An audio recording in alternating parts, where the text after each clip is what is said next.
हर हर महादेव शंभु काशी विश्वनाथ गंगे। हर हर महादेव शंभु हर हर महादेव शंभु काशी विश्वनाथ गंगे काशी विश्वनाथ गंगे। हर हर महादेव शंभु काशी विश्वनाथ गंगे। हर हर महादेव शंभु काशी विश्वनाथ गंगे। काशी अमरनाथ गंगे काशी अमरनाथ गंगे। हर हर महादेव शंभु काशी विश्वनाथ गंगे। हर हर महादेव शंभु काशी विश्वनाथ गंगे काशी अमरनाथ गंगे काशी विश्वनाथ गंगे। जय शंकर शंकर जय शंकर माँ पार्वती। जय शंकर शंकर जय शंकर माँ पार्वती। मात पिता मेरे गौरी शंकर मात पिता मेरे गौरी शंकर। दीजय राधा कृष्ण रति दीजय राधा कृष्ण रति।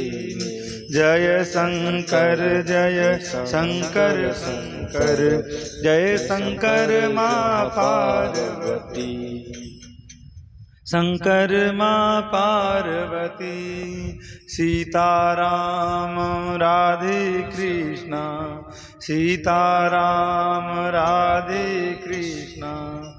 जय शिव शंकर पार्वती जय शिव शंकर पार्वती। श्री उमापति महादेव की जय। श्री हनुमान जी महाराज की जय। श्री हरिराम बाबा महाराज की जय। श्री गोपेश्वर महादेव की जय।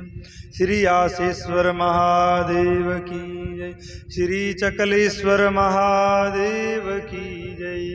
श्री काशी विश्वनाथ महादेव की जय।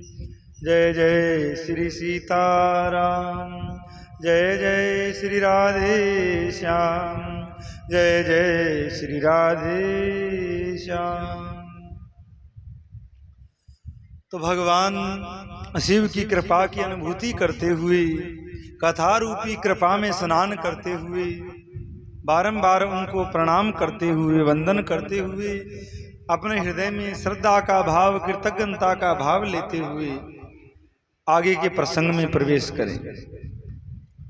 तो गत 14 दिनों से आप कथा श्रवण कर रहे हैं और 14 दिन की ही ये कथा पुनः दोबारा शुरू होती है। और कल तो हवन और भंडारा दिन है, तो आज जितना सुन लो जितना लाभ ले लो उतना ले लीजिए। अब आगे इस समय का जो खेल रहेगा भगवान की जैसी कृपा रहेगी तभी कुछ योग ऐसा बनेगा। और जो आई गंगा में डुबकी नहीं लगा सकेगा वो वहां हरिद्वार जाकर के नहाए, ये तो बहुत बड़ी बात है। तो परम सौभाग्य की बात है जो इस समय में भी भगवान की कथा हो रही है, भगवान की चर्चा हो रही है। धीरे धीरे कथाएं कीर्तन भगत सब लुप्त हो रहे हैं। आने वाले समय में ना संत रह जाएंगे, ना भक्त रह जाएंगे, ना श्रोता रह जाएंगे, ना वक्ता रह जाएंगे। और एक रूप से वक्ता भी रहेंगे श्रोता भी रहेंगे, पर वक्ता लोग धन उपार्जन करेंगे, स्वार्थ की बातें करेंगे, दुनियादारी की बातें करेंगे, और श्रोता लोग उन्हीं को सुनकर के भगवान की कथा उनको मानेंगे। बाकी भगवान की कथा नहीं होगी, धन की कथा होगी। पर ऐसा उज्जवल समय बहुत कम बार देखा जाता है, बहुत कम ऐसा अवसर आता है, इस अवसर का लाभ लो। तो सुबह आप श्रवण कर रहे थे, माता भवानी ने भगवान शिव के चरणों में प्रणाम करके उनसे कल्याण का रास्ता पूछा है, जीवों को सुख कैसे प्राप्त हो इस बात की विधि पूछी। और हम आप सब जीव की श्रेणी में आते हैं, मनुष्यों की श्रेणी में आते हैं, और माता के द्वारा ये पूछी गई बात हमारे आपके लिए पूछी गई है।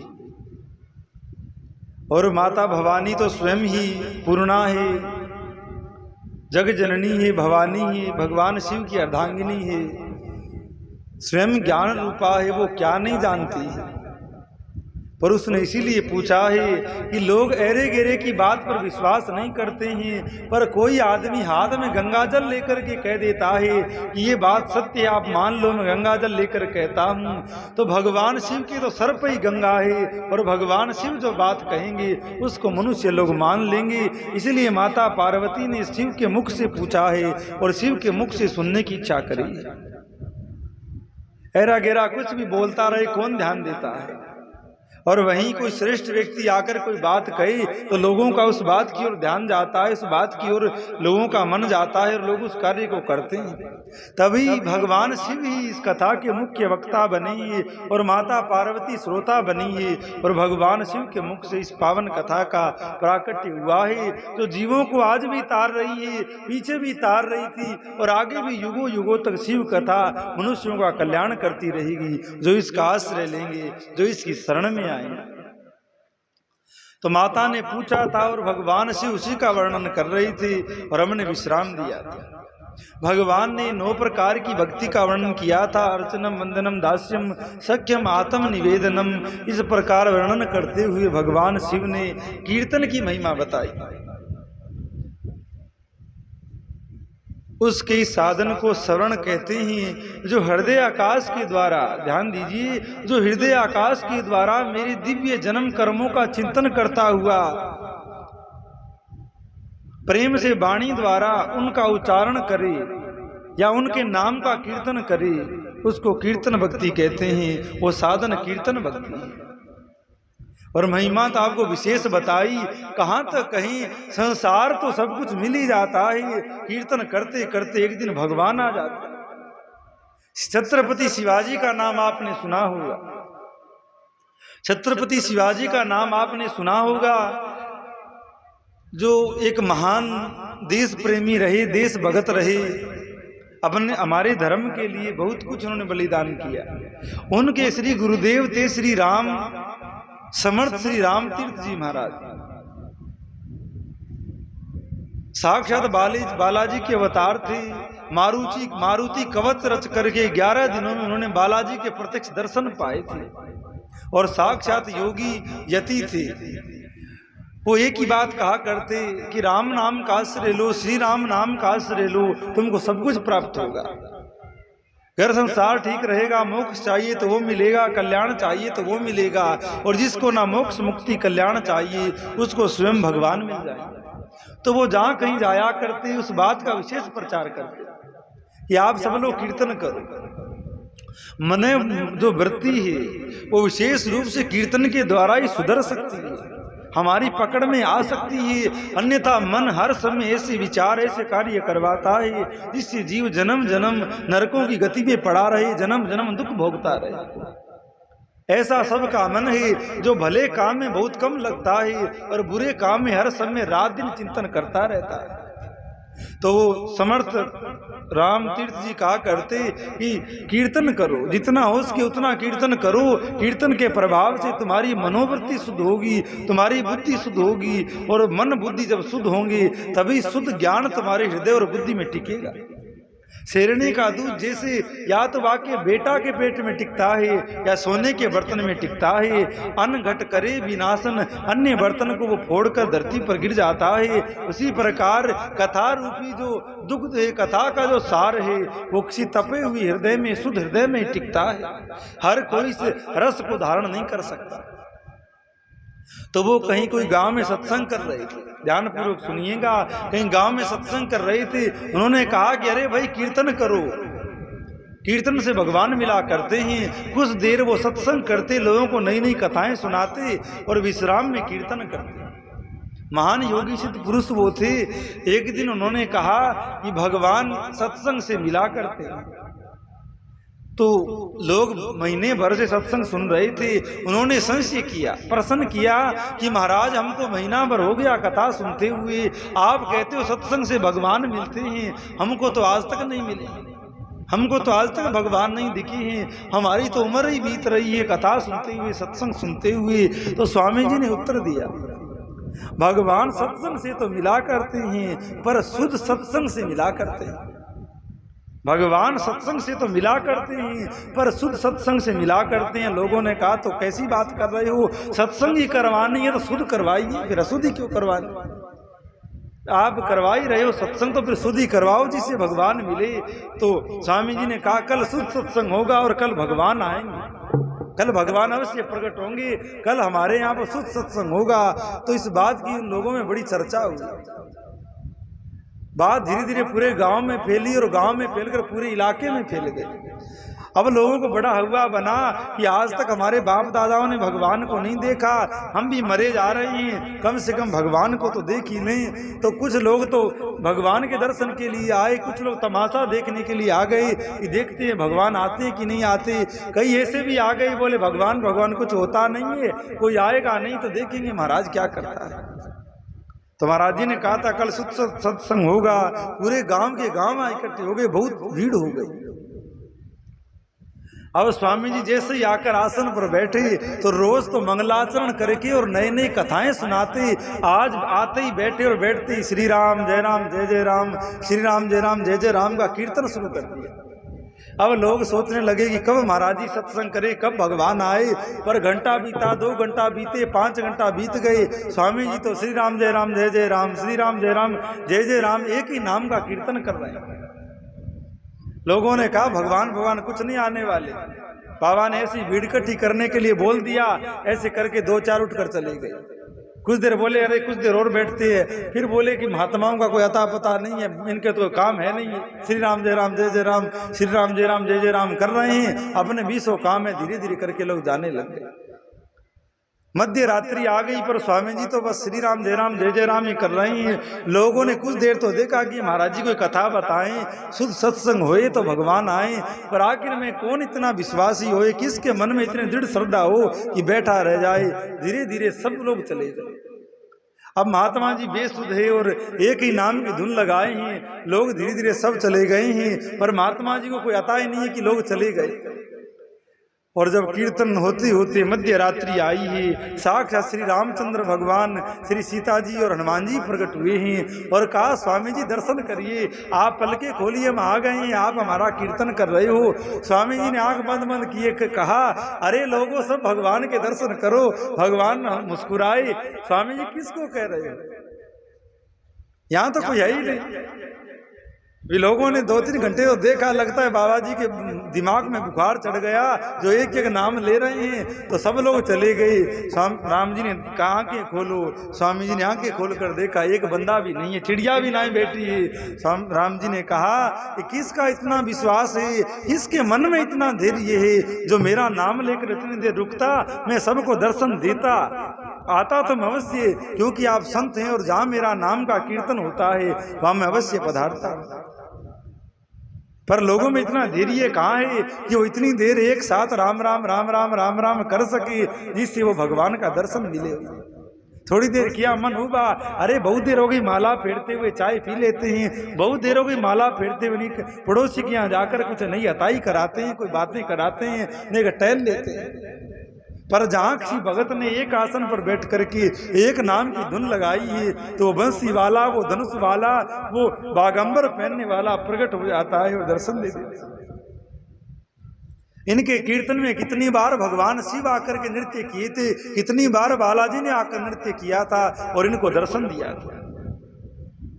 तो लोगों के मन में इस बात में विश्वास नहीं होता है।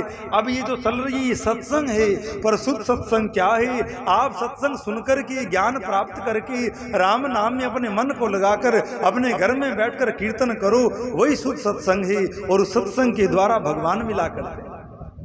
सत्संग तो हो रही है, पर ये तो समझाने की बात है, बताने की बात है, आपको चेताने की बात है। असल सत्संग तो आप स्वयं ही करेंगे, जब सुनकर के कीर्तन करेंगे, माला फेरेंगे, तभी वो असल सत्संग होगा, शुद्ध सत्संग होगा और भगवान प्रकट होंगे। बहुत जगह तो कथा में भी प्रकट भगवान हो जाते हैं, पर कलयुग है, कुछ मर्यादाएं हैं, भगवान सबको दिख नहीं सकते हैं, सबके सामने आ नहीं सकते। पर आप कथा सुनकर के जीवन को सुधारोगे, भगवान में श्रद्धा विश्वास करोगे और बार बार उनके नाम की रटना करोगे, तो एक दिन वो आ जाएंगे, एक दिन वो दर्शन दे देंगे। और काऊ भेद में नहीं पड़ना चाहिए। अभी विश्राम में चर्चा ही हो रही थी, नगुण निर्गुण सगुण, और भगवान सगुण है कि साकार है, भगवान शिव है कि राम है कि कृष्ण है, या उपचड़े में नहीं पड़ना चाहिए। हमको तो भगवान ही चाहिए, हमको तो आनंद चाहिए। आप राम राम करो, आपको असल भगवान ही मिलेगा, नकली नहीं आएगा। नकली में सामर्थ्य नहीं है कि आप राम राम करो और तुम्हारे सामने आ जाए। तो इस भेद में नहीं पड़े कि राम जी बड़े हैं, कि भगवान महादेव बड़े हैं, कि श्री कृष्ण बड़े हैं, कि दुर्गा बड़ी है, कि गणेश बड़े हैं, कि सूर्य बड़ा है। बड़े तो भगवान के भक्त हैं, तो राम राम करते, कृष्ण कृष्ण करते, और भगवान के सामर्थ्य को, भगवान की बड़ी बड़ी सिद्धियों को अपने हृदय में धारण करते हैं और उनका नाम लेते हैं। इसीलिए हम आप बड़े हैं, क्योंकि आप सुनने नहीं आते, हम सुनाने नहीं आते तो कौन शिव की चर्चा करता, कौन शिव को जानता। हम आप बड़े तब हैं जब कथा सुनकर के राम राम करें, शिव शिव करें और उस शिव को हृदय में धारण करें। तो जो भगवान, जो परमात्मा पूरे संसार को अपने अंदर धारण करता है, उस परमात्मा को अपने हृदय में धारण करें, तभी संतों की महिमा बढ़ गई है, तभी भक्तों की महिमा बढ़ गई है। मैं भगतन को दास, भगत मेरे मुक्तमणि। भगवान कह रहे हैं मैं भक्तों का दास हूँ, क्योंकि भगत मेरे को अपने हृदय में धारण करते हैं।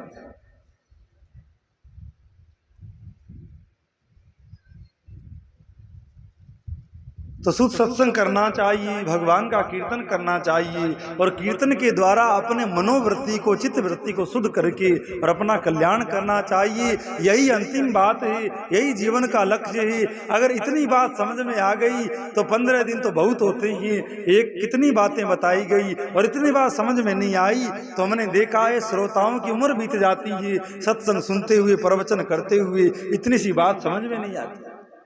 आपको स्मरण होगा, हमने आपको सुनाया था श्री पद्मनाभ आचार्य का चरित्र। महान विद्वान थे, सरस्वती साक्षात सिद्ध थी, इतने विद्वान थे, उनके सामने संसार का कोई भी विद्वान व्यक्ति टिक नहीं पाया था। सामान्य प्रश्न के, एक प्रश्न के हजारों उत्तर वो दे देते थे, इतनी उनकी बुद्धि काम करती थी। ज्ञान बहुत था, सत्संग बहुत था, पर असल बात पकड़ में नहीं आई थी। और जब कबीरदास जी के सामने पहुंचे शास्त्रार्थ करने, तो कबीरदास जी ने पूछा है कि पढ़ के समझे कि समझ के पढ़े हो, अहो कहो कबीराए, और सुन बात कबीर की पंडित गयो हराए। अब जो आचार्य जी के सामने कोई नहीं बोल पाता था, आज कबीरदास जी की बात सुनकर के चुप हो गया है। बार बार इधर उधर पेज पलटने लगा, ये बात का उत्तर कहाँ मिलेगा। कबीरदास जी ने कहा, पंडित राज, ये बात इन कागजों में, इन पुस्तकों में नहीं मिलेगी, ये बात तुम्हारे जीवन में मिलेगी, तुम्हारे हृदय में मिलेगी। अपने हृदय से पूछो, क्या तुम सब कुछ जान करके जान गए, या सब कुछ जानने के लिए तुमने पढ़ाई करी। आखिर में विद्वान था, आदमी भला था, कृपा हो गई, मान गया कि ना तो मैं पढ़कर समझ पाया और ना समझ कर पढ़ पाया। वो बात क्या है, वो नाम संकीर्तन है, वो भगवान का नाम है। बार बार इसको लेने लग जाओ तो सबरा ज्ञान तुम्हारे भीतर आ गया। अब वाल्मीकि जो डाकू रहा, कितने लोगों का वध किया होगा, कितने साधु ब्राह्मणों को मारा होगा, पर मरा मरा मरा राम मरा मरा करके राम हो गया और उसको महान ज्ञान हो गया। उल्टा नाम जपा जब जाना, वाल्मीकि भय ब्रह्म समाना। वो जो दुष्ट था, जो डाकू था, वो मरा मरा करके ब्रह्म ऋषि हो गया। और राम जी के आने से हजारों साल पहले ही उसने रामायण लिख दी। राम जी तो बाद में आए, वाल्मीकि ने पहले ही रामायण लिख दी कि ऐसे ऐसे करके एक राज्य होगा जिसमें अयोध्या नाम का नगर होगा, वहाँ पर दशरथ नाम का राजा होगा, उसके 4 बेटे होंगे, बड़े का नाम राम होगा और उसका ब्याह वहाँ होगा, रावण आएगा, और पूरी लीला पहले ही लिख दी। राम नाम का ऐसा प्रभाव कि सब कुछ पहले ही दरस जाता है।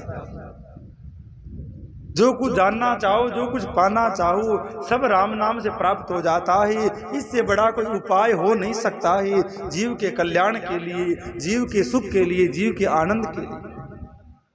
सब लोग सुख के लिए घुमा करते हैं, जो भी कार्य संसारी लोग करते हैं वो सुख के लिए किया करते हैं, पर उनको पता नहीं है सुख कहाँ मिलता है। अब लेना तो सुख चाहते हैं, पर सुख के बदले उनको दुख मिलता है, सुख के बदले दुख मिलता है, क्योंकि दुकान गलत पे चले गए हैं। कहो को मिठाई चाहिए तो मिठाई वाले पे जाओ, जूते वाली पे जाके कहो कि 2 किलो लड्डू दे दो, तो वो कहेगा तेरे को जूता लेना हो तो बता, अभी निकाल करके लेदर का, फोम का, कपड़े का दिखा देता हूँ। या मिठाई नहीं मिलती। मिठाई वाले दुकान पर जाकर कहो जूता दे दो, तो वो कहेगा कि तेरे को कलाकंद लेना है, कि राजभोग लेना है, कि बाल भोग लेना है, कि तस्मई लेनी है, कि रस भरी लेनी है, वो बोल जूते यहाँ नहीं मिलते। उसी प्रकार संसार में सुख की खोज तो सब करते हैं, प्रयास सब करते हैं, पर सुख आज तक संसार में किसी को मिला नहीं। बस मनुष्य की ऐसी धारणा है कि इसमें नहीं तो उस काम में सुख होगा, इस काम में नहीं तो इस काम में सुख होगा। मैया को लगता है, कन्या को लगता है ब्याह में सुख है, ब्याह हो गया तो लगता है बाल बच्चों में सुख है, बाल बच्चे हो गए तो लगता है बहू आ जाए तो सुख है, बहू आ गई तो लगता है पोता हो जाए तो सुख है, पोता आ गया तो और करते करते आखिर में मरने में सुख होता है, मर करके फिर आ जाते हैं। मस्त राम मुर्दों से बोले हमको कुछ बताओगे, उनमें से मुर्दा बोला मर जाओ सुख पाओ।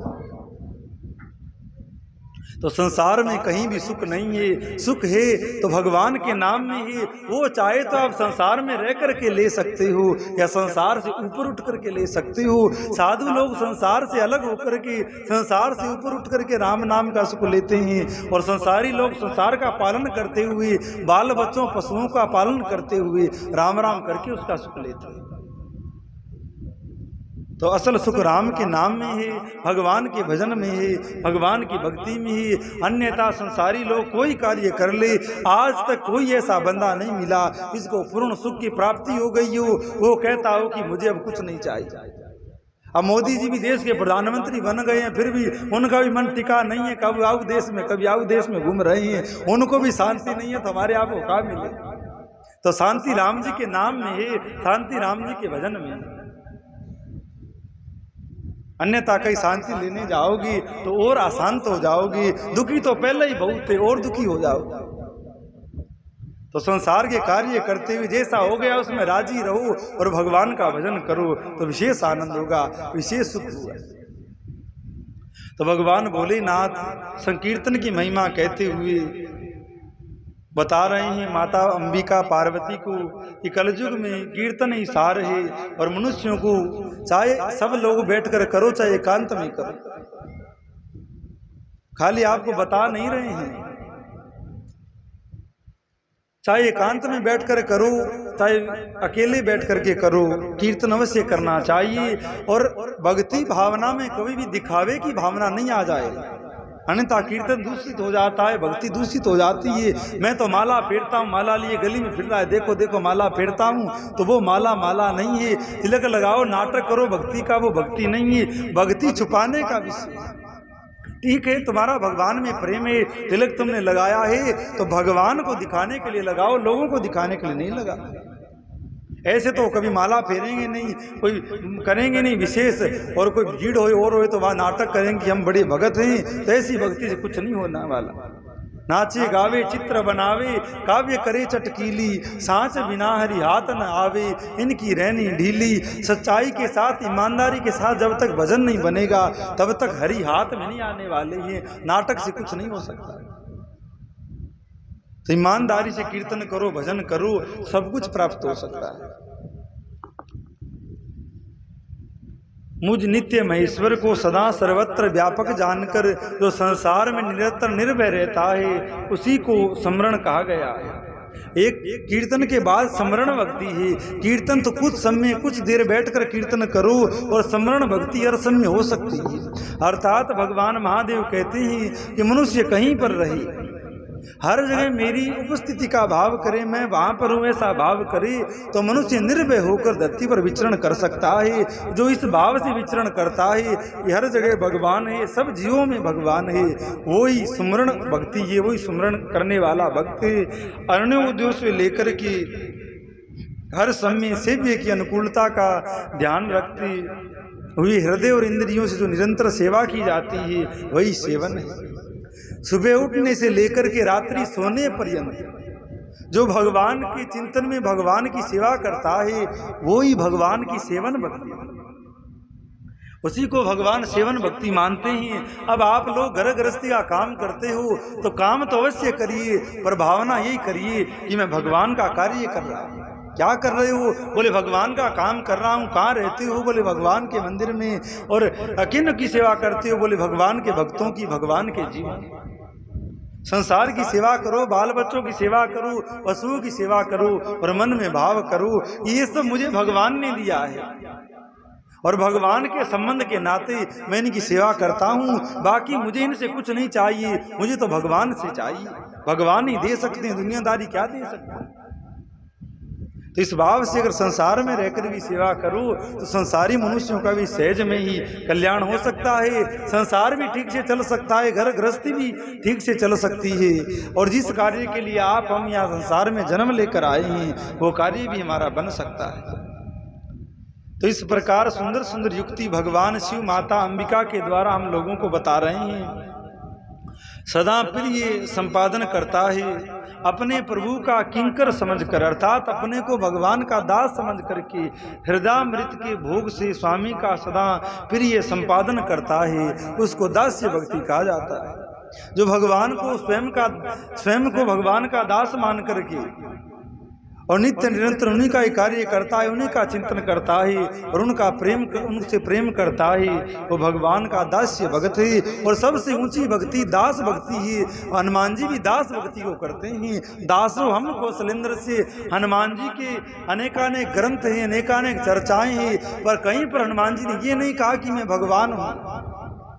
हमारे लिए वो भगवान है, हमारे लिए वो बहुत ऊंचे हैं, पर हनुमान जी ने कभी नहीं कहा मैं भगवान हूँ, मैं बहुत बड़ा भगत हूँ। हनुमान जी तो सुंदरकांड में कह रहे हैं कि मैं तो बंदर हूँ, और बंदर का नाम लेने से बंदर रोटी ले जाता है आगे से उठा करके, पर राम जी की कृपा और राम नाम का प्रभाव है, इसी कारण मैं भी जगत पूज्य हो गया हूँ। तो हनुमान जी भी दास भक्ति करते हैं।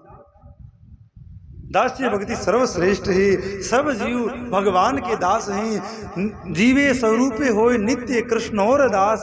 जीव का स्वरूप यही है, वो नित्य भगवान का दास है, चाहे वो माने नहीं माने, जीव का स्वरूप दास होना है। अब दास तो हम आप भी है और दास हनुमान जी भी है। दास तो राम जी, हनुमान जी तो राम जी के दास हैं, हम भोगों के दास हैं, मान बढ़ाई के दास हैं, स्त्री के दास हैं, पुरुष के दास हैं, बाल बच्चों के दास हैं, अनेक सुख भोग के दास। दास तो हम भी हैं और दास तो हनुमान जी भी हैं, पर हनुमान जी राम जी के दास हैं, जगत पूज्य हो गए हैं, संसार में सबसे श्रेष्ठ हो गए हैं, और हम आप दास बनकर के बार बार नरक में जा रहे हैं, बार बार नरक की पीड़ा भोग रहे हैं।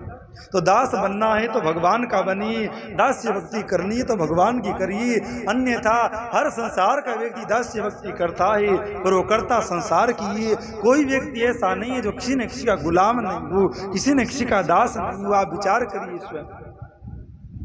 लोभ का दास हो सकता है, काम का दास हो सकता है, क्रोध का दास हो सकता है, अन्य धन का दास हो सकता है, या किसी व्यक्ति का दास हो सकता है। तुम्हारा मन जहाँ पर लगा हुआ है तुम उसी के ही दास हो। तुम्हारा मन पैसों में लगा है तो तुम पैसों के मालिक नहीं हो। कहने को तो तुम अरबपति, खरबपति, करोड़पति कहे जाते हो, पर पति वो पैसा है, तुम कुछ नहीं। कोई आदमी के पास में करोड़ रुपया आ गई तो बोले ये करोड़पति है। अब अगर ये करोड़पति है तो करोड़ रुपए चले जाने पर भी वो करोड़पति रहना चाहिए, पर बाद में वो रोड़पति हो जाता है, करोड़पति नहीं रहता। तो यह आदमी की सबसे बड़ी बेइज्जती है कि जो धन जो तुच्छ है उसकी वजह से व्यक्ति की महिमा है। महिमा तो धन की होनी चाहिए, मनुष्य की वजह से।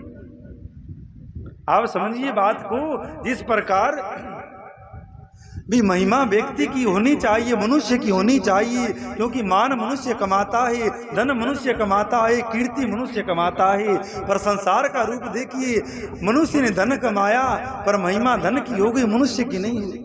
जब तक धन रहा तो व्यक्ति की इज्जत हुई, और धन गया तो व्यक्ति को कोई पूछता नहीं। जो लोग तुम्हें 10 बार दिन में राम राम करते थे, जब तुम्हारे पास पैसे थे, जमीन थी, कुछ पद प्रतिष्ठा थी, आज कोई कुतिया भी नहीं तुम्हारी ओर देख रही, तो तुम क्या थे? कुछ नहीं थे। ये संसार के पदार्थों को लेकर तुम बने थे, इसीलिए तुम वो चीज प्राप्त करो जिससे तुम्हारे खुद की महिमा बढ़ जाए। साधु के पास क्या होता है? रहने खाने का पता नहीं, कभी मिल गई कभी नहीं मिली रोटी, और राम राम कर रहे हैं फिर भी दुनिया पूज रही है, क्योंकि उनके पास में वो धन हुआ करता है जिस धन से भगवान कहते हैं कि मैं शरीर की मनुष्य की पूजा करवा देता। संत लोग होते तो मनुष्य ही हैं, गुरु लोग होते तो मनुष्य ही हैं, पर संसार उनको पूजता है क्योंकि वो सच्ची वस्तु की शरणागति कर लेते हैं। वो धन के दास नहीं रह जाते, स्त्री के दास नहीं रह जाते, अन्य अन्य मान बढ़ाई के दास नहीं रह जाते, वो राम के दास बनते हैं। तभी उनको सब लोग मानते हैं, सब लोग पूजते हैं। और हमें आपको तो पड़ोसी नहीं मान रहे हैं, और तो माने क्या? तो दास्य भक्ति बड़ी दिव्य भक्ति ही। हनुमान जी भी दास्य भक्ति करते हैं, राम जी के दास बन करके रहते हैं। कितना आनंद हनुमान जी को है। और कीर्तन की महिमा कही तो हनुमान जी कह रहे हैं सुंदर कांड में कि या राम नाम के प्रभाव से ही मैं इतना श्रेष्ठ हो गया हूँ, पूज्य हो गया हूँ। अन्यथा को बंदर कहीं आ जाए तो हल्ला हो जाए, अरे भगाओ यहाँ से, उजाड़ कर देगा, खा जाएगा, किसी को काट लेगा। हमारे वृंदावन में बहुत बंदर हैं, बहुत भगाए हैं, पर वही बंदर ये बालाजी हैं जो राम नाम का आश्रय लिए हैं, राम के चरणों का आश्रय लिए हैं, तो जगत पूज्य हो गए हैं, जगत प्रणम्य हो गए। तो राम नाम का ये प्रभाव है। और भोलेनाथ भी देखने में साधु ही तो है, दिखने में मनुष्य जैसा ही स्वरूप है। तुम पुनि राम राम दिन राती, सादर जपु अनंग राती। भगवान शिव भी जगत पूज्य क्यों हो गई हैं? नाम प्रभाव जानत गण राहु, प्रथम पूजियत नाम प्रभाव। नाम प्रभाव जानत शिव नीको, काल कूट फल दीन अमीको। भगवान शिव कीर्तन और नाम का प्रभाव जानते हैं, तभी उस कालकूट विष ने भगवान शिव को अमृत का फल दिया है। जो जहर सूंघने मात्र से व्यक्ति को मार डालता है, उसी जहर ने भगवान शिव को श्रृंगार दिया है, भगवान शिव को अमृत प्रदान किया है, और देवों को देव महादेव बना दिया है। क्यों? क्योंकि वो राम नाम की महिमा को जानते हैं। गणेश जी की प्रथम पूजा होती है, सबसे पहले गणपति को याद किया जाता है। गणपति विघ्न राजो लंब तुंडो विनायक, गणेश जी को पहले याद किया जाता है। और संत कहते हैं नाम प्रभाव जानत गण राहु, प्रथम पूजियत नाम प्रभाव। या गणपति की पूजा पहले नंबर पे या लिए होने लगी है कि अपने पिता शिव के द्वारा नाम की महिमा सुन सुन करके ये नाम जप में लग गए हैं। नाम जपने के कारण ही विघ्न हरता श्री गणेश हो गए हैं, कष्ट हरता श्री गणेश हो गए। तो भगवान शिव दास्य भक्ति, और ये शिव से बड़ा दास कौन होगा? हनुमान जी कौन है? भी जितनी भी भक्ति है उन सब के आचार्य भगवान ही हो सकते हैं। हम भी दास्य भक्ति करें, सेवन भक्ति करें, श्रवण भक्ति करें, अनेकानेक जप भक्ति करें, पर सबसे बड़ी भक्ति तो भगवान शिव करते हैं। सबसे बड़ा जब भगवान शिव जपते हैं, और हनुमान के रूप में जब दास बन करके आते हैं तो दास भक्ति का भी पूरा पालन भगवान शिव ही करते हैं। तो हमें आपको भी इन भक्ति के लक्षणों को धारण करना चाहिए। पर पहले नंबर पर बात विश्वास की आती है, अरे कोई है तभी तो उसका कोई दास बने, तो ये भगवान है, अगर तुम उसके दास बनोगे। और दास कौन होता है? जो अपने स्वामी की आज्ञा में चलता है, अपना स्वामी कई वे से चलता है। और स्वामी क्या कहता है? जो शास्त्र कहते हैं वही स्वामी की आज्ञा है। शास्त्र भगवान की वाणी है, तो मनुष्य को शास्त्र की आज्ञा पर चलना चाहिए जो भगवान का दास होना चाहता है। सच्चे अर्थों में संत भगवान के दास तभी होते हैं जब शास्त्र की आज्ञा में चलते हैं। वो किस बात का दास? जो स्वामी की बात नहीं माने। स्वामी का इधर जाना है वो इधर जाए, तो किस बात का दास? अपने धन वैभव के अनुसार शास्त्रीय विधि से मुझ परमात्मा को सदा पाग आदि 16 उपचारों से जो समर्पण करता है उसे अर्चन कहते हैं। उसके बाद जो हम भगवान शिव नारायण हनुमान जी को जो वस्तु अर्पित करते हैं, पुष्प चढ़ा रहे हैं, अगरबत्ती दे रहे हैं, पेड़े का भोग लगा रहे हैं, चमेली का तेल मिलाकर चोला चढ़ा रहे हैं, उनकी आरती उतार रहे हैं, उसको अर्चन भक्ति कहते हैं। मन से ध्यान और वाणी से वंदनात्मक मंत्रों का उच्चारण पूर्वक 8 अंगों से भूतल का स्पर्श करते हुए जो इष्ट देव को नमस्कार किया जाता है उसे बंधन भक्ति कहते हैं। आप इन 9 प्रकार की भक्तियों में से एक भक्ति भी आप स्वीकार कर लेते हो तो आपके कल्याण में संशय नहीं है। आपको विचार नहीं करना पड़ेगा कि मेरा अब कल्याण होगा कि नहीं, मेरी गति क्या होगी। अगर आपके जीवन में इन 9 प्रकार की भक्ति में से एक भक्ति भी आ जाए, और सबसे सरल भक्ति बंधन भक्ति है। बार बार भगवान को प्रणाम करो, बार बार संतों को ठाकुर को प्रणाम करो, इसको बंधन भक्ति कहते हैं। और इधर तो बंधन भक्ति किसी के जीवन में नहीं है, प्रणाम करना भी ठीक से नहीं आता है। पर वृंदावन में देखते हैं साधु लोग महात्माओं को जमीन में लौट करके प्रणाम करते हैं, भगवान को लौट कर प्रणाम करते हैं, दोनों हाथ जोड़ करके। पुरुष साष्टांग प्रणाम करता है और माताएं पंचांग प्रणाम करती हैं। और वंदन भक्ति में कुछ लगना तो कुछ है नहीं, हाथ ही तो जोड़ना है, माथा ही तो झुका देना है, जमीन पर ही तो बैठ जाना है। तो वंदन भक्ति बड़ी श्रेष्ठ भक्ति है, तो सबको वंदन भक्ति करनी चाहिए। कृष्णाय वासुदेवाय हरे परमात्मने पर्ण तकलेश नाशाय गोविंदाय नमो नमः। जो भगवान को प्रणाम करता है उसके तीनों प्रकार के जो भौतिक देहिक और भौतिक जो ऋण है, जो दोष है, वो नष्ट हो जाते हैं। और जिसके दोष नष्ट हो गए हैं उसी के जीवन में विशेष शुद्धि आती है और श्रद्धा और विश्वास प्रकट होता है। देवी के देवी के भौतिक तापा राम राज्य काहू नहीं पे व्यापा। जहाँ भगवान की कृपा है वहाँ ये भौतिक देवी के इत्यादि प्रकार के दोष व्यापते नहीं है, वहाँ रह नहीं जाते। ईश्वर मंगल या अमंगल जो कुछ भी करता है वह सब मेरे मंगल के लिए ही है, ऐसा दृढ़ विश्वास रखना सत्य भक्ति का लक्षण है। जो कुछ हो रहा है जीवन में, धन आ गया अच्छी बात है, कुछ घाटा लग गया अच्छी बात है, अब की बार फसल बहुत अच्छी हो गई बहुत अच्छी बात, अब की बार कुछ कम हुई तो अच्छी बात। हर बात में भगवान की प्रसन्नता जान करके रहना और प्रसन्न रहना, ये सत्य भक्ति है। पर हमारा तो ये हाल है, 2-4 हजार 2-4 लाख का लाभ हो गया तो आहा बड़ी कृपा भगवान की हो गई, बड़ी जय जय कर रहे हैं। और कुछ 10-20 हजार घाटा लग गया तो पूजा करना ही छोड़ दी, बोले रोज पूजा करता हूँ, देख मेरा घाटा लग गया, मेरा लाभ नहीं। ऐसा दृढ़ विश्वास रखना चाहिए जो सत्य भक्ति का लक्षण है। देह आदि जो कुछ भी अपनी कही जाने वाली वस्तु है वह सब भगवान की प्रसन्नता के लिए उन्हीं को समर्पित करके अपने निर्वाह के लिए कुछ बिचाकर न रखना। अर्थात भगवान, सब कुछ भगवान का ही मानना। ये शरीर है, इसके द्वारा भगवान की सेवा करना। लोग घर में तो खूब काम कर लेते हैं पर मंदिर, कथा, भागवत, गौशाला में जाकर अपने शरीर को बचाते हैं। खड़े खड़े चौधर करेंगे, अरे तुमने यहाँ नहीं किया, या गाय को खड़ा नहीं किया, या को तुड़ी नहीं डाली, अरे भाई थोड़ी तू भी झुक जा, तू भी कर ले, तू क्या पंचायती करता है। पंचायती करनी हो तो गांव बहुत बड़ा है, पर धर्म के स्थान में जाकर तो सेवा करनी चाहिए, वहाँ सेवा का लाभ लेना चाहिए। तो जो भगत होगा वो अपने शरीर को चुराएगा नहीं। खेत में घर में खूब काम करते हो तो वहाँ तो करना तुम्हारा स्वार्थ है। गौशाला, मंदिर, कथा में आकर के भी कुछ हाथ हिला लेना चाहिए, जो सेवा भक्ति हो जाती है, जो परिश्रम भक्ति हो जाती है। और भगवान श्री कृष्ण भी सेवा भक्ति का बड़ा उदाहरण देते हैं और स्वयं रास यज्ञ के अंदर झाड़ू लगाते हैं, जूतों को जचाते हैं, उनको साफ करके रखते हैं। और जितनी सेवा छोटी होती है उसका पुण्य उतना ही बड़ा होता है।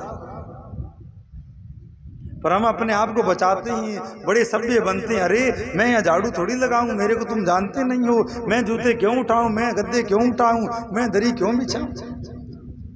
ऐसा भाव त्याग करके अहंकार अभिमान का भाव पहली बात तो रखना नहीं चाहिए। रखो तो संसार बहुत है।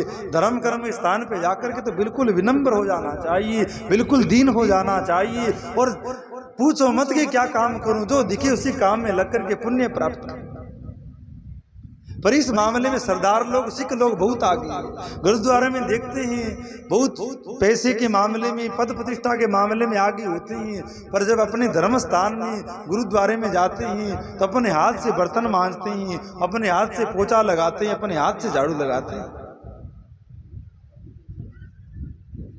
हाँ, जूते ये तो आप देखते ही होंगे, जूते वगैरह भी साफ करते हैं, आते हैं बड़ी गाड़ी में बैठ करके, फरमा करके खूब काम सेवा करते हैं। और हमारे यहाँ तो भैया बड़ी गनीमत है, कोई कर दे तो कर दे, वो सोचेगा वो लगा दे, वो सोचेगा वो लगा दे। अधिक जी कार्यकर्ताओं कह देंगे, कार्यकर्ता बच्चों को कह देंगे, बच्चे कोई करेंगे तो करेंगे, नहीं तो भाग जाएंगे। तो ऐसे काम नहीं चलता है। खुद अपने शरीर से सेवा करिए। और जो मनुष्य शरीर से भगवान के मंदिर में गौशाला में सेवा करता है उसके शरीर में रोग नहीं रहता है। और किसी के शरीर में रोग हो तो कुछ दिन सेवा करके देखिए, विशेष लाभ प्राप्त होता है। 20,000 की जयपुर जा जाकर दवाई ले आते हो, पास के मंदिर में सेवा नहीं कर पाते। तो सेवा भक्ति भी विशेष भक्ति है जो आप कर सकते हो, वो करना चाहिए। और अभिमानी होगा वो नहीं कर सकेगा। कोई ना कोई बात की जिसमें अकड़ होगी, अरे मैं मेरे घर में नौकर लगे हुए हैं, मैं घर में भी गिलास नहीं उठाता हूँ, मैं यहाँ क्यों काम करूँ। तो जिसमें ज़्यादा अकड़ होगी वो नहीं कर सकेगा। और जो दीन होगा, जिसमें सरलता होगी, भक्ति होगी, ज्ञान होगा, वो झुक कर के प्रणाम भी करेगा, झुक कर के सेवा भी करेगा। तभी तो हिंदू धर्म पीछे हुआ हो गया है। अब विशेष आगे और धर्म आ रहे हैं, क्योंकि उस धर्म में रहने वाले जीवों की अपने धर्म के प्रति विशेष श्रद्धा है, विशेष भाव है।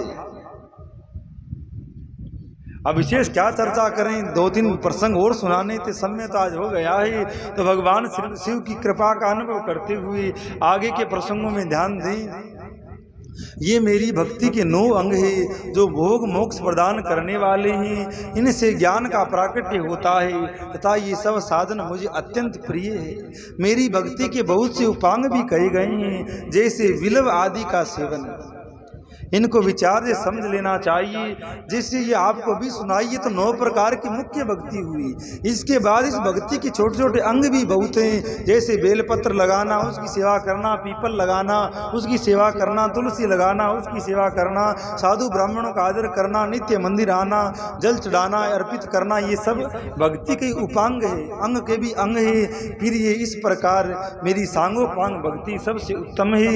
ये ज्ञान वैराग्य की जननी है और मुक्ति इसकी दासी है। ये सदा साधनों से ऊपर विराजमान, इसके द्वारा संपूर्ण कर्मों की फल की प्राप्ति होती है। ये भक्ति मुझे सदा तुम्हारे समान ही प्रिय है। जिसके चित्त में नित्य निरंतर ये भक्ति निवास करती है वह साधक मुझे अत्यंत प्यारा है। देवेश्वर तीनों लोकों और चारों युगों में भक्ति के समान दूसरा सुखदायक मार्ग नहीं है। ध्यान दीजिएगा, हम 15 दिन से ऐसे ही नहीं चिल्ला रहे हैं, ध्यान देकर सुनिए। भगवान शिव कह रहे हैं कि भक्ति के समान इस लोक में ही नहीं, तीनों लोकों में सुखदायक दूसरा कोई मार्ग, दूसरा कोई साधन नहीं है जो जीव को सुखी कर सके। तभी सबको भक्ति का आश्रय लेना चाहिए। भक्ति सर्वश्रेष्ठ है, भक्ति सबसे ऊपर है। और जो भगवान शिव की बात नहीं मानते हैं, उनकी बात में जिसको श्रद्धा विश्वास नहीं है, वो हमारे जैसे की बात में क्या विश्वास करेगा। और हमारी कोई बात इसमें नहीं, सबरी सब बात या तो सिद्ध संतों की है या स्वयं भगवान की। हमने यहाँ में कोई मिलावट नहीं करी। या तो सिद्ध पुरुषों के चरणों में बैठ करके जो सुना है वो आपको सुनाया है, या भगवान के जो वचन है जो अनेकानेक शास्त्रों में है या शिव पुराण में है वो आपको बता रहे हैं। तो भक्ति से बढ़कर के कोई साधन नहीं है। इसीलिए वे दोनों वृद्ध उत्साहहीन जर्जर हो गए हैं। परंतु कलयुग में तथा अन्य सब युगों में भी प्रत्यक्ष फल देने वाली ही भक्ति के प्रभाव से मैं सदा वश में रहता हूँ। भगवान शिव नारायण को कोई अपने बस नहीं कर सकता, पर जो भगत हो गया है, जो भगवान का दास हो गया है, भगवान उसके इशारों पर नाचते हैं। भगवान से भगत चाहता है वो कार्य करवा लेता है। कबीरा मन निर्मल हुआ जो गंगा को नीर, पाचे पाचे हरि फिरे कहत कबीर कबीर। कबीर दास के जीवन में भक्ति आई है तो भगवान स्वयं भगत भगवान के नाम की माला जपते हैं, राम राम करते हैं, और स्वयं भगवान कबीर दास के पीछे पीछे कबीर कबीर करते हुए घूम रहे हैं।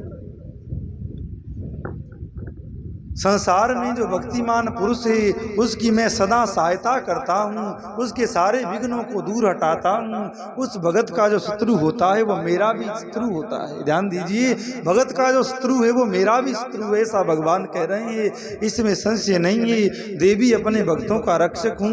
भगत की रक्षा के लिए मैंने कुपित हो अपने नेत्र जनित अग्नि से काल को भी दग्ध कर डाला है। अर्थात भगवान शिव कह रहे हैं जो काल होकर के भी मेरे भगत की ओर देख देखता है मैं उसको भी तीसरी नेत्र खोल करके जला देता हूँ। फिर ये भगत के लिए मैं पूर्व काल में सूर्य पर भी अत्यंत क्रोध उठा था और त्रिशूल लेकर मैंने उन्हें मार भगाया था। देवी और भगवान शिव भक्तों के लिए पार्वती से भी लड़ जाते हैं, पार्वती से भी झगड़ा कर लेते हैं। भक्तों के लिए मैंने सैन्य सहित रावण को भी क्रोध पूर्वक त्याग दिया है। राम शिव के भगत हैं और रावण का शिव से बैर हुआ है, तो रावण जैसा शिव का भगत कोई होगा नहीं। पर भगवान शिव ने रावण को भी त्याग दिया है जब उसने शिव भक्तों से बैर लिया है और उसके प्रति कोई पक्षपात नहीं किया। सती देवेश्वरी बहुत कहने से क्या लाभ है, मैं सदा ही भक्ति के अधीन रहता हूँ और भक्ति करने वाले पुरुषों के अत्यंत बस हो जाता हूँ। ब्रह्मा जी कहते हैं नारद, इस प्रकार भगत का महत्व सुनकर दक्ष कन्या सती को बड़ा हर्ष हुआ है। उन्होंने अत्यंत प्रसन्नता पूर्वक भगवान शिव को मन ही मन प्रणाम किया है। मुने सती देवी पुनः भक्ति कांड विषय शास्त्र के विषयों में भक्ति पूर्वक पूछा है। उन्होंने जिज्ञासा की है कि जो लोग सुखदायक तथा जीवों के उद्धार के लिए साधनों का प्रतिपादक है वह शास्त्र कौन सा है। उन्होंने यंत्र मंत्र तंत्र शास्त्र उसके मातम में अन्य जीवों उद्धारक धर्ममय साधनों में विषयों में विशेष रूप से जानने की इच्छा प्रकट करी है। सती के इस प्रकार प्रश्न को सुनकर शंकर जी के मन में बड़ी प्रसन्नता हुई है। उन्होंने जीवों के उद्धार के लिए सब शास्त्रों को प्रेम पूर्वक वर्णन किया है। केवल शिव पुराण की बात नहीं की, जितने भी शास्त्र है सब पुराणों का वर्णन भगवान शिव ने किया है और भक्ति का बड़ा सुंदर प्रतिपादन किया है। सब शास्त्रों में एकमात्र मुख्य रूप से साधु लोग भक्ति का प्रतिपादन करते हैं, जिसको स्वीकार करके पापी मनुष्य दुष्ट मनुष्य भी सबका पूजनीय हो जाता है, सबका श्रद्धेय हो जाता है। अजामिल किसका श्रद्धेय था, किसका पूजनीय था, वाल्मीकि किसका श्रद्धेय था, पर जब जीवन में भक्ति आई तो संतों का भी श्रेष्ठ हो गया है। नारद जी भी उनका आदर करते हैं। स्वयं भगवान भी वनवास काल में वाल्मीकि के आश्रम में जाते हैं और साक्षात जग जननी सीता जी उनको गुरु मानकर पिता मान करके उनके आश्रम में निवास करती है। कहाँ वो डाकू थे और कहाँ जीवन में भक्ति आई तो इतना निर्मल महात्मा बन गए। तो भक्ति से बड़ा कोई उत्कर्ष नहीं हो सकता है। आप लोग उन्नति संसार के पदार्थों को समझते हो तो ये कोई उन्नति नहीं है। जिस घर में भक्ति का निवास है वो चाहे घास फूस का छप्पर हो, सामान्य मकान हो, वो बहुत बड़ा घर है, वो बहुत बड़ा स्थान है और बहुत बड़ी कोठी है, और उस घर में संतों का आदर नहीं है, संतों का मान नहीं है, भक्ति की चर्चा नहीं है, वो घर दिखने में बड़ा हो सकता है पर उससे तो अच्छा शमशान है जहाँ जाकर के लोग राम नाम सत्य बोल देते हैं। उसके घर में तो ना भगवान की चर्चा होती है ना संतों का पदार्पण होता है। भगवान शिव भस्म क्यों धारण करते हैं? अब ऐसे तो अनेकानेक भाव होंगे पर जो भाव संतों का वही बता देते हैं। महादेव जी ने ऐसी कथाएं सुनाई पार्वती को कि संसार के लोग सुनकर के राम राम करें, भक्ति करें, शिव शिव करें, पर ये नहीं करते हैं। पर कऊ मर जाता है तो सब लोग पीछे हल्ला करते हैं राम नाम सत्य है, राम नाम सत्य है, राम नाम सत्य है। तो भगवान शिव उस मुर्दे पर प्रसन्न हो जाते हैं, कहते हैं अरे बड़ा भला आदमी है ये, जो ये मरा है तो सब लोग राम नाम सत्य कह रहे हैं। ऐसे कोई घर में कह दे कि राम नाम सत्य है तो डोकरी डांट देती है, अरे छोरा ऐसे क्यों कहता है, बड़ा ये गंदा नाम है, राम नाम सत्य मत के। अब भैया तेरे कहने से क्या हो जाएगा, राम नाम तो सत्य ही रहेगा, चाहे कोई मर गया तब कहो या कोई नहीं मरा है तब कहो। तो भगवान शिव उस मुर्दा पर प्रसन्न हो गए, कहा कि अरे ये मरा, तो सब लोगों ने राम नाम सत्य कहा तो भगवान प्रसन्न हुए।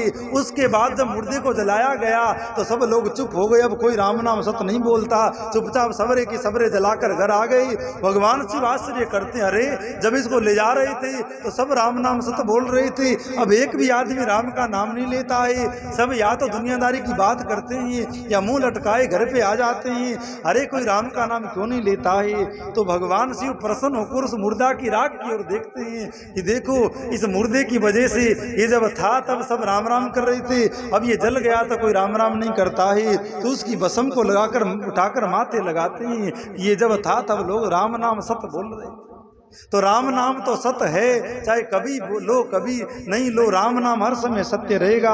अब मरने के पीछे ही नहीं, हर समय लिया जाए, हर क्षण लिया जाए। राम नाम सर्वकाल सुखावह, हर काल में सुख देने वाला है। पावनम पावने भ्योपी मंगलम मंगल भ्योपी, हरेर नामेव केवलम, राम नाम हर काल में सुख देने वाला। कहाँ तक कहीं पर अब भगवान वाणी शिव की तो यहीं विश्राम करते ही, और शिव पुराण के कुछ 2-4 प्रसंग रह गए हैं जो जल्दी जल्दी आपको श्रवण करवाते ही। कल तो थोड़ा ही समय प्राप्त होगा जो आपको कुछ कहें।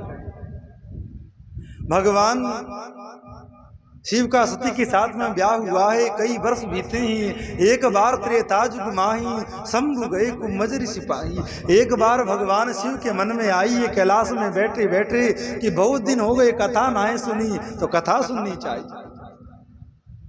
कथा नहीं सुनी तो कथा सुननी चाहिए।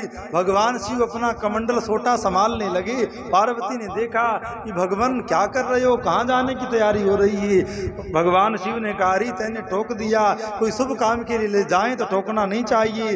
भवानी ने बड़ी संकोच में कहा मेरा ये भाव नहीं है, आप बताइए तो सही कहाँ जा रही हैं। भगवान शिव ने कहा बहुत दिन हो गई मैंने राम जी का चरित्र नहीं सुना है, तो चरित्र सुनने जा रहा हूँ। पार्वती ने कहा कि भगवान पति पत्नी साथ में जाकर के सुने तो आनंद हो जाएगा, जोड़ा सहित आकर के कथा सुने तो अच्छा लाभ होता है, बड़ा पुण्य प्राप्त होता है, तो दोनों को साथ में जाकर के सुननी चाहिए। तो भगवान शिव ने आज्ञा दी है और दोनों ही एक बार त्रेतायुग माई, शंभु गए कुमज ऋषि पाए। कुमज ऋषि कौन, अर्थात अगस्त ऋषि, जो भगवान राम के चरणों में जिनका निश्चल और निर्मल प्रेम है, वो अगस्त ऋषि।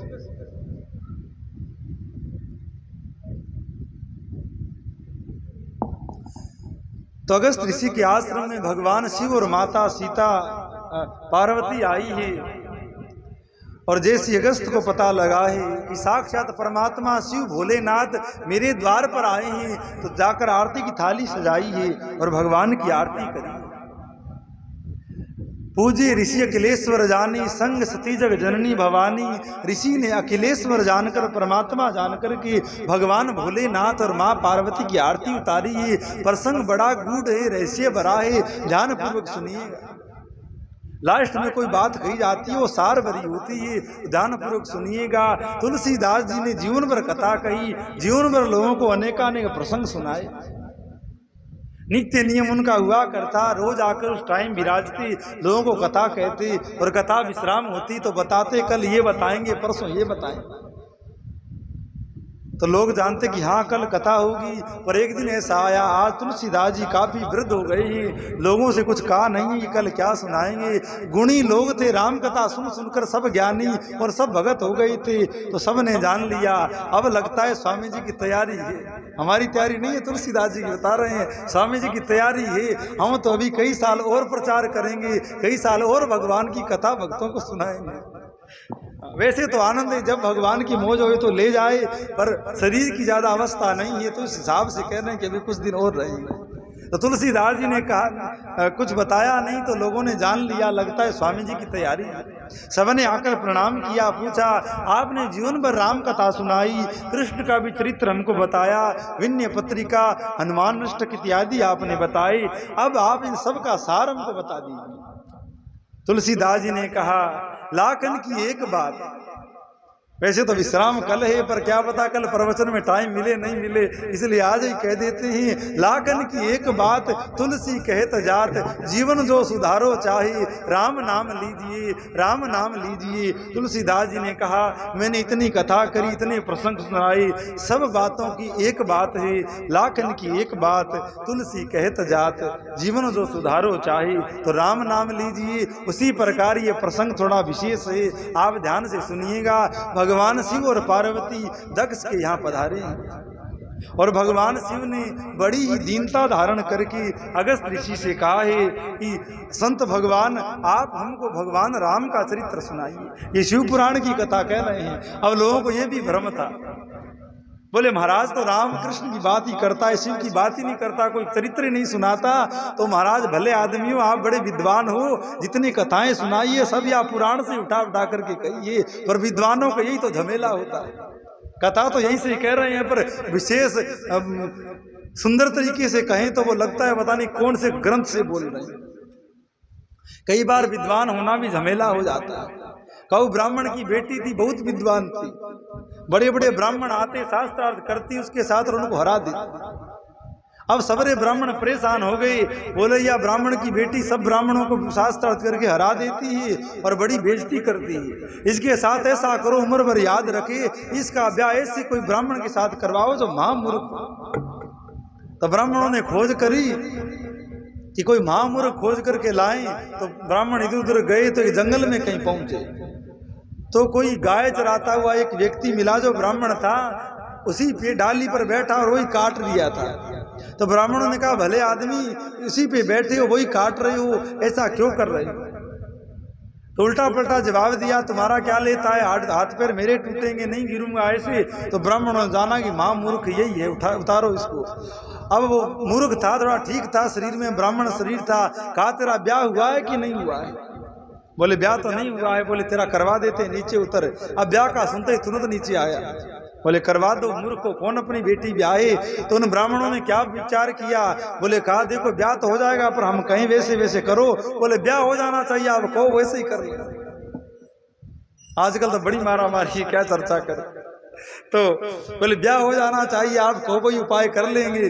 तो उन ब्राह्मणों ने कहा कि तुम ऐसे करो कि मौन रखो, और बड़ा तिलक लगा दिया, मुंडन कर दिया और सुंदर धोती पहना दी, जनेऊ लटका दी और कहा कि चलो बोलना नहीं है, चुपचाप रहना है। और ब्राह्मणी के यहाँ पहुंच गए, बोले हम शास्त्रार्थ करने आए हैं, अब की बार हम शास्त्रार्थ नहीं करेंगे, हमारे ये गुरुजी हैं ये शास्त्रार्थ करेंगे। और उसको कह दिया मूर्ख को कि बोलना नहीं, बोल जाए तो पोल खुल जाएगी। अब वो राजकुमारी जो ब्राह्मणी थी वो इतनी विद्वान थी कि संस्कृत में बात करती थी, अन्य कोई भाषा नहीं बोलती थी। शास्त्रार्थ शुरू हुआ। अब ऊंचे आसन पर उस मूर्ख को, उस महाभट्ट को बिठा दिया और सबरे ब्राह्मण चारों तरफ उसको घेर कर बैठ गए और कहा हमारे गुरुजी का कई सालों का मौन है, वो बोलते नहीं है, इनकी तरफ से उत्तर हम ही देंगे। तो राजकुमारी ने कहा चलो कोई बात नहीं, शास्त्रार्थ तो करना है, इशारों में हो जाता है, चलो तो उत्तर तुम ही दे देना। तो राजकुमारी ने ऐसे किया, अर्थात एक ब्रह्म है, ब्रह्म एक होता है, एक ब्रह्म द्वितीयो नास्ति। तो ऐसे किया तो उस मूर्ख को लगा ये कह रही है कि तेरी एक आंख फोड़ दूं। अब मूर्ख है तो ऐसे ही समझ में आए, उसने ऐसे कर दिया। बोले बोल तो नहीं सकता, इशारा तो कर सकता, उसने ऐसे कर दिया। वो कह रहा है कि तू एक फोड़ेगी तो मैं तेरी दोनों आंख फोड़ दूंगा, तेरे से ठीक हूँ शरीर में। अब वो ब्राह्मण बोले हमारे गुरुजी इशारा कर रहे हैं कि ब्रह्म तो एक होता है, पर एक होते हुए भी ब्रह्म दो होते हैं, जीव और ब्रह्म। वैसे तो ब्रह्म एक ही है, परमात्मा एक ही है, पर जब जीव माया में पड़ता है तो वो जीव रहता है, और जब अज्ञान दूर होता है तो जीव भी ब्रह्म हो जाता है, इसीलिए जीव और ब्रह्म दो होते हैं। तो गुरुजी इशारा कर रहे हैं कि ब्रह्म दो होते हैं। ब्राह्मणी ने कहा ठीक बात है। तो ब्राह्मणी ने ऐसे किया, पंच तत्व होते हैं। तो ब्राह्मणी ने कहा भी पांच तत्व होते हैं। उसने सोचा या कह रही है तेरे थप्पड़ लगाऊंगी खींच करके, तो उसने ऐसे कर दिया कि थप्पड़ लगाएगी तो मैं तेरे घुसा दूंगा। तो ब्राह्मण ने अर्थ कर दिया, बोले तत्व तो पांच ही होते हैं, पर जब पांचों इकट्ठे होते हैं तभी ये मनुष्य शरीर बनता है, पांचों तत्व काम में आते हैं। उल्टा सीधा शास्त्रार्थ करवा कर उसका ब्याह करवा दिया उसके साथ में। बाद में तो बोला तब पता लगा ये तो महामूर्ख है, कुछ जानता ही नहीं है। तो ब्राह्मणी ने उसको घर से निकाल दिया और वो दुखी हुआ कि देखो लुगाई ने अपमान कर दिया, तो कुआं में कूद गया। और जिस कुआं में कूदा उसके नीचे काली का मंदिर था, तो कूदा तो जीभ कटी और काली पर चढ़ गई, काली प्रकट हो गई। मांगो क्या चाहते हो? बोले मैं विद्वान नहीं हूँ, मूर्ख हूँ, और मूर्खता के कारण मेरी लुगाई ने मेरे को घर से निकाल दिया है। काली ने आशीर्वाद दिया जाओ तुम्हारे जैसा विद्वान नहीं होगा, और वही महाकवि कालिदास हो गए। तो कई बार विद्वान होना भी बड़ी समस्या हो जाती है। तो ऋषि ने उनकी आरती उतार करके स्वागत किया है और दोनों को बिठाया है। पूछा है किस लिए आगमन हुआ है? भगवान शिव ने दीनता से कहा कई दिन हो गए भगवान का चरित्र नहीं सुना, आप कृपा पूर्वक चरित्र सुनाइए। अगस्त ऋषि ने कहा भगवान आपसे बढ़कर राम के तत्व को कौन जान सकता है, आपसे बढ़कर उस ब्रह्म के सार सर्वस्व को कौन जान सकता है, मैं आपको क्या बताऊं, मैं आपको क्या सुनाऊं।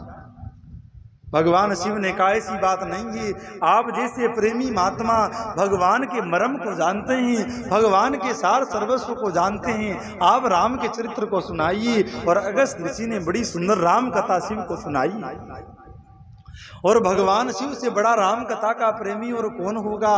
भगवान शिव कथा सुनते सुनते समाधि लगा ली है, आंखों से झरझर अश्रु की धारा बह रही है और उस कथा के ध्यान में डूब गई। माता सती ने विचार किया है कि ये हमको क्या सुनाएगा, ये साधु हमको क्या सुनाएगा।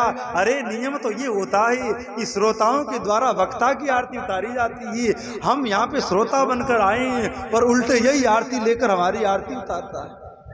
भी ऋषि ने तो परमात्मा जानकर के आरती उतारी, ये कथा तो बाद में हुई है, पर माता सती ने वही संशय कर लिया दरवाजे पर ही, ये हमको क्या कथा सुनाएगा, ये खुद हमारी आरती उतारता है, आरती हमको इसकी उतारनी चाहिए। और वक्ता के प्रति संशय किया है, संदेह की बात में विश्वास नहीं किया है, तो सती का कथा में मन नहीं लगा।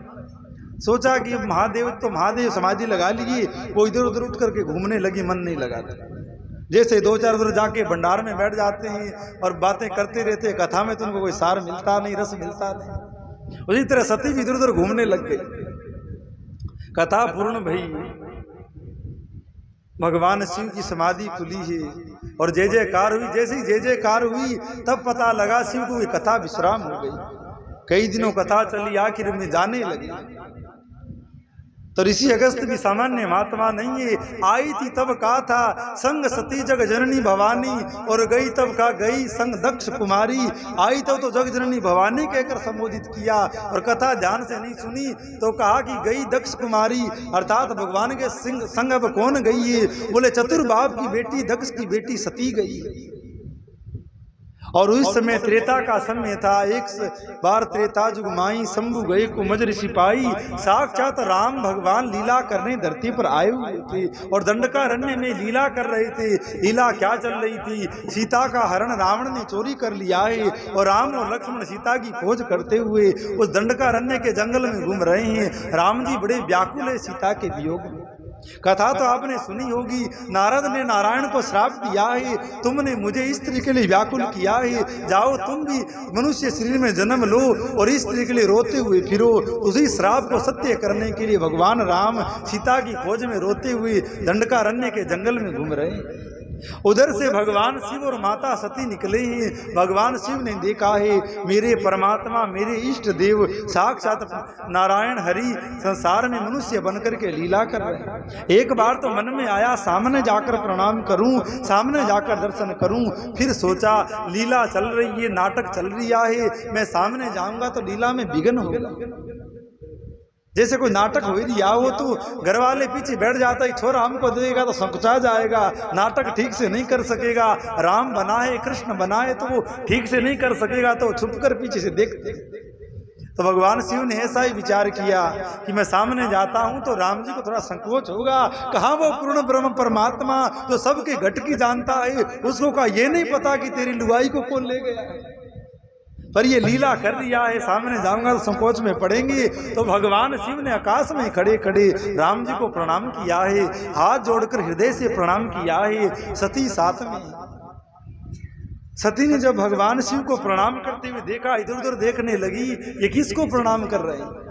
ना तो कोई संत दिखाई देता है, ना कोई भगवान नारायण दिखाई कहीं दे रहे हैं, ये किन को प्रणाम कर रहे हैं। जब सती ने आश्चर्य भरी दृष्टि से इधर उधर देखा तो भगवान शिव जान गए और कहा सती इधर उधर क्या देखती हो, नीचे देखो। नीचे देखा तो वलकल वस्त्र धारी धनुष बाण लिए हुए दो राजकुमार जंगल में घूम रहे हैं। सती ने कहा ये कौन है, आपने प्रणाम किनको किया।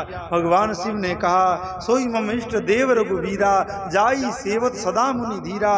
हे सती, जिन परमात्मा को संत मुनि धीर मन से स्मरण करते हैं वही मेरे इष्ट देव भगवान नारायण है, ये जो सांवले वर्ण के हैं, मैंने इनको प्रणाम किया। पर सती को आज संशय हुआ है, कोई कथा ध्यान से नहीं सुनी थी। अगर अगस्त मुनि के यहाँ ध्यान से बैठकर कथा सुन लेती तो राम के मर्म को, राम के वास्तविक तत्व को जान लेती, तो आज वो संशय नहीं करती, आज उससे अपराध नहीं बनता।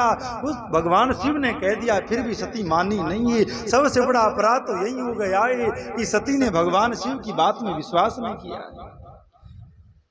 पर सती को तब भी विश्वास नहीं हुआ है। भगवान शिव ने पुनः पुनः कहा है पर नहीं माने। अरे ये कैसे भगवान हो सकता है? अरे भगवान तो सब कुछ जानता है। भगवान की गति बड़ी दिव्य है। पग बिनु चलई सुनई बिनु काना, कर बिनु कर्म करई विधि नाना, आन रित सकल रस भोगी, बिन बाणी बकता बड़ जोगी। अरे उसके ना हाथ है, ना पैर है, ना रंग है, ना रूप है, फिर भी वो सब कार्य करता है, पूरे संसार को चलाता है, सब कुछ जानता है। और ये तो रो रहा है पागलों की तरह कि हा सीते, हे कमल नैनी, हे मृग बहनी तुम कहाँ गई? और चलो लीला हो रही हो तो सीता को कहीं चली गई हो तो कम से कम किसी मनुष्य से पूछे, किसी व्यक्ति से पूछे। पर राम जी क्या कर रहे थे? पेड़ों से पूछ रहे थे, पत्थरों से पूछ रहे थे, हिरणों से पूछ रहे थे। अरे हिरणों, क्या तुमने मेरी सीता को देखा? इसके नेत्र तुम्हारे जैसे थे। अरे तुलसी तेने क्या सीता को देखा? उसके ऐसे वस्त्र थे, ऐसा हाव भाव था, क्या इधर से निकली? तो सती ने जब भगवान की लीला देखी तो मोह में पड़ गई। उसी प्रकार आपको बताना चाहते हैं एक सिद्ध पुरुष की लीला और भगवान की लीला देखने में संशय प्रकट करती है। इसीलिए पहले कथा सुननी चाहिए और फिर देखना चाहिए। भगवान शिव के जीवन में संशय नहीं है, भगवान शिव के जीवन में समाधान ही समाधान है। पर सती ने कथा ध्यान से नहीं सुनी तो जीवन संशय से भर गया है, भगवान के प्रति संशय कर ली है। और जिस पति के स्वरूप को पार्वती जानती है, सती जानती है, उसकी बात में भी उसका विश्वास नहीं हुआ है। सती को विचार करना चाहिए था जो शिव कह रहे हैं वो कौन है, और इस बात को वो जानती भी है कि मेरे पति जो शिव है उनका तत्व क्या है, उनकी मर्यादा क्या है, उनका ऐश्वर्य क्या है, उनका प्रभाव क्या है। क्या वो अरे गेरे राजकुमार को प्रणाम करेंगे? अरे गेरे बलकल वस्त्रधारी सन्यासियों का सा वेश किए हुए इन क्षत्रियों को प्रणाम करेंगे? पर उसने इस बात में विश्वास नहीं किया और मन में संशय कर रही है। काऊ व्यक्ति कोई चीज खो जाए तो वो वहां पर खोजेगा या कोई व्यक्ति से पूछेगा कि यहाँ मेरी ये वस्तु थी, घड़ी थी, फोन था, क्या आपने देखा? क्या वहां धरती से पूछेगा या दीवार से पूछेगा या पेड़ से पूछेगा कि बताओ मेरा फोन कहाँ पर है? तो राम जी पेड़ों से पूछ रहे थे। तो सती ने मन में विचार किया कि ये तो कोई समझदार आदमी भी दिखाई नहीं देता है, भगवान तो ऊंची बात। भगवान शिव ने लगता है आज भांग के गोले ज्यादा खा लिए लगता है, तो या कोई भगवान बता रहे हैं। पर ध्यान दीजिएगा, सती जैसी महायोगिनी जग जननी भवानी के मन में संशय आ सकता है भगवान को लेकर के, भगवान के चरित्र को देख करके। तो हमारे आप के जीवन में संशय आ जाए तो कौन बड़ी बात है? दुनिया बड़ी मूर्खता भरी बातें करती है। अरे राम काय का भगवान, कृष्ण काय का भगवान? कृष्ण भगवान होता तो ऐसे क्यों किया? राम भगवान होता तो ऐसे क्यों किया?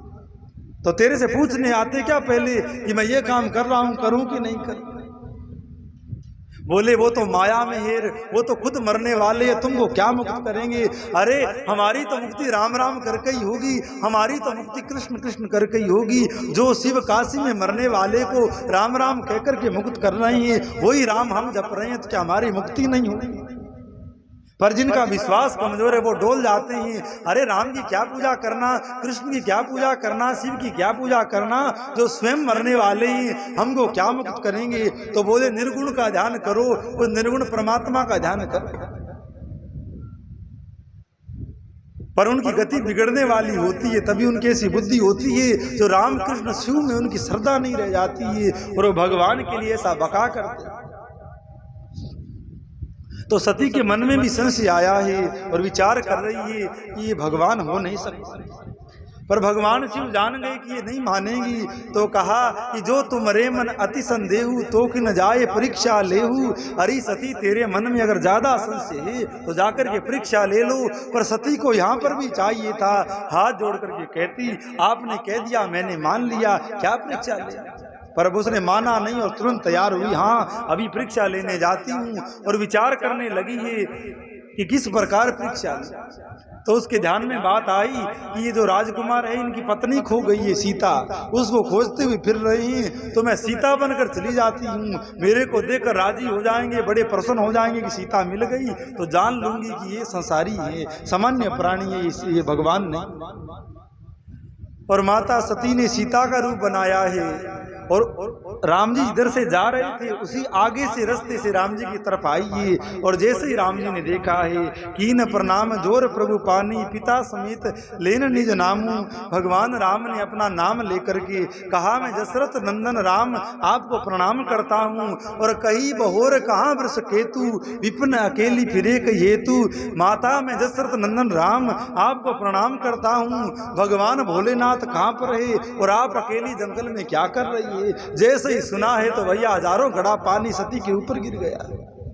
अब सबरी बात के ध्यान में आ गई है, ये पूर्ण ब्रह्म परमात्मा है, सबसे बड़ा अपराध तो मैंने यही कर दिया है, इस ब्रह्म की परीक्षा लेने आई हूँ। और दूसरा अपराध मैंने ये किया है कि भगवान शिव की बात नहीं मानी। बड़ी दुखी हो गई है, अब क्या करूं, अब कहाँ जाऊं, शिव को जाकर क्या उत्तर दूंगी कि मैंने क्या परीक्षा ली है। यही बात हमारे आपके जीवन में आती है। हम भगवान को अपने बुद्धि के अनुसार उतार करके देखना चाहते हैं कि भगवान है कि नहीं है। भगवान मेरी बुद्धि के अंतर्गत आ जाए, मेरी बुद्धि की कसौटी पर खरे उतर जाए, तब मैं मानूं शिव कुछ है, तब मैं मानूं राम कुछ है, अन्यथा कुछ नहीं। तो जहाँ बुद्धि लगाओगे वो सती की तरह ही तुम्हारी हालत होगी। और जहाँ तुम मन से स्वीकार कर लोगे, अगर सती मन लगा लेती, मान लेती, मन का काम मानना होता है, बुद्धि का काम तर्क करना होता है, मन का काम मानना होता है। तो अगर सती मन से मान लेती कि भगवान ने प्रणाम कर लेती तो आनंद बना रहता, गृहस्थी आनंद में चलती। पर आज भगवान राम के प्रति भ्रम करके और भगवान शिव की बात का अनादर करके भगवान शिव ने मन ही मन सती का त्याग किया है। अब सती सोच रही है वापिस कैसे जाऊं, भगवान को ये मुंह कैसे दिखाऊंगी कि मैं सीता बन करके गई थी और वो भगवान निकले, क्या कहूंगी। पर संकोच में भरी हुई सती वापिस शिव के पास लौटी है। जब सती परीक्षा लेने जाने लगी है, भगवान शिव को भी कहा आप भी चलिए। भगवान शिव ने उत्तर दिया, सती जिसको बीमारी होती है इलाज उसी का ही होता है। ऑपरेशन थिएटर में जिसका ऑपरेशन होता है वो जाता है, न कि ऑपरेशन पत्नी को कराना हो कि पति जाकर लेट जाए, ऐसा नहीं होता है। बुखार पति को चढ़ रिया हो और टीका पत्नी लगाए, या बुखार पत्नी को और टीका पति लगवाए, तो ऐसा नहीं होता है। तो ये सती, संशय की बीमारी तुमको लगी है तो तुम ही जाओ, मुझे कोई संशय नहीं है। और जिनको संशय नहीं होता है, जिनको विश्वास होता है, वो बैठ करके आराम करते हैं, शांति का अनुभव करते हैं और भगवान की लीलाओं का आनंद लेते हैं। तो भगवान शिव एक पीपर के पेड़ के नीचे बैठ गई हैं और ध्यान करने लगे हैं भगवान का। और भगवान की लीला देखते हुए वही प्रसंग देख रहे हैं, या सीता या सती अब क्या करती है। सब कुछ वहां बैठे हुए आनंद से देख रही हैं। सती ने सीता बनकर के परीक्षा ली है। आकर सती ने पुनः शिव को प्रणाम किया और शिव ने बड़े कौतूहल से पूछा, सती क्या परीक्षा ले आई। सती डर गई, ये झूठ बोल गई। कछुना परीक्षा लीन गोसाई, प्रणाम कीनी तुम्हारे नाई। हे भगवान, मैंने तो कोई परीक्षा नहीं ली, आपने जैसे हाथ जोड़कर प्रणाम किया ऐसे ही मैंने प्रणाम कर दिया। भगवान शिव जान गए। और भगवान शिव ने एक दिन कहा था पहले, जब सती परीक्षा करती, तपस्या करती थी, भगवान शिव ने कहा था, जिस दिन तुम्हारा मेरी बात में विश्वास नहीं रहेगा उस दिन मैं तुम्हारा त्याग कर दूं। और वही हुआ है। भगवान शिव ने आज सती के साथ चलते हुए भगवान की अनेकानेक कथाएं सुनाई है। और कैलाश में आकर के भगवान शिव अपने उस आसन पर बैठ गई हैं और रोज सती भगवान के वावांग में बैठती थी। वो सती का आसन आज सामने लग गया। भगवान शिव के मन का भाव कि जिस सीता को मैं माँ के रूप में देखता हूँ, उस माँ का रूप बनाकर ये सती गई है, तो मैं उसको वामांग में कैसे बिठा सकता। तो आज सती सामने बैठी है और भगवान शिव ने आकाशवाणी, वहां पर आकाशवाणी हुई है, हे शिव ऐसा संकल्प आप जैसा महान भगवत प्राण भगत ही ले सकता है, अन्य किसी बस की बात नहीं है। और भगवान शिव ने हजारों वर्ष की समाधि लगाई और सती समझ गई है, मैंने जो अपराध किया है, मैंने जो भूल करी है, उसी का ही फल मुझे मिला है, जो भगवान शिव ने मन से मेरा त्याग कर दिया है।